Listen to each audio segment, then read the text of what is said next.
Hey everyone, it's Mike Shuddy with Horse Racing Nation and co-author of the 2012 Breeders' Cup Super Screener. I'm so pumped, I hope you are too. We're only days away from, no question about it, the two greatest days in horse racing. That's right, it's the 29th running of the Breeders' Cup, and we're here to help you once again with the Super Screener so we can put you on to the potential score of a lifetime. We've got another year's worth of data. We've updated our Super Screener rules so you can have the best shot at a successful weekend come November 2nd and 3rd at Santa Anita. Now, last year, if you remember, the Super Screener tabbed winners Secret Circle, Stephanie's Kitten, My Miss Aurelia, Royal Delta, St. Nicholas Abbey. But more important, it also took a stand, a very controversial stand, against some very popular marquee low-priced horses like Uncle Mo, Turbulent Descent, The Factor, Big Drama, Euro Ears. These were the horses that were tabbed as fans as top favorites, but yet none of them, not a single one of them, hit the superfecta. If you want to see that video, just send us a note at mail@horseracingnation.com and we'll go ahead and send you the link for that.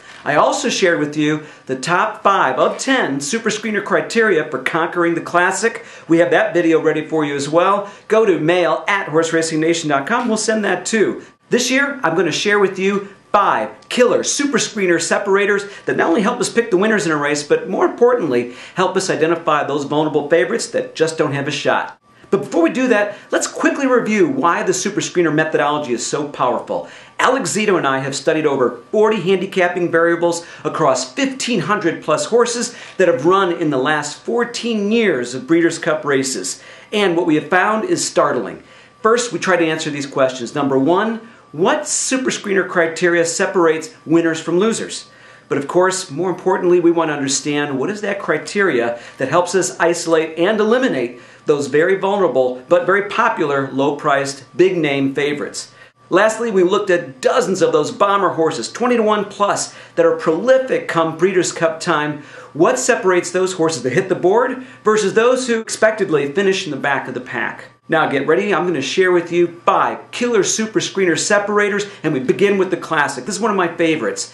A horse that has had a 5-week layoff since its last prep, or 5 weeks off before that last prep. Tab that one is very key. Super separator here.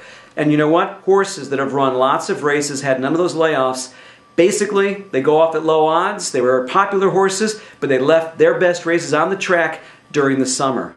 Now let's take a look at the second one. This one is the mile race. I call this one the I'm Tired. In this one, if a horse has run 5 or more races without a break, that's a big elimination. There have been so many short-priced horses over the last 14 years. Very, very key eliminator. Even Court Vision met this criteria, had a long layoff before winning that mile last year at huge odds.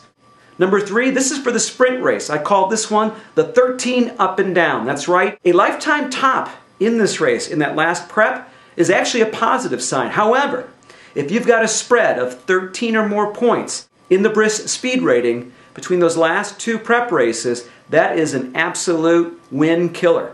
Over 86% of the horses that have won this race have avoided the 13-point swing. And you know, just last year, Big Drama and Euro Ears, they had 13-plus point swings, and look what happened. They finished at the very bottom of the pack. Number 4, for the filly and mare sprint, I call this one the top and flop.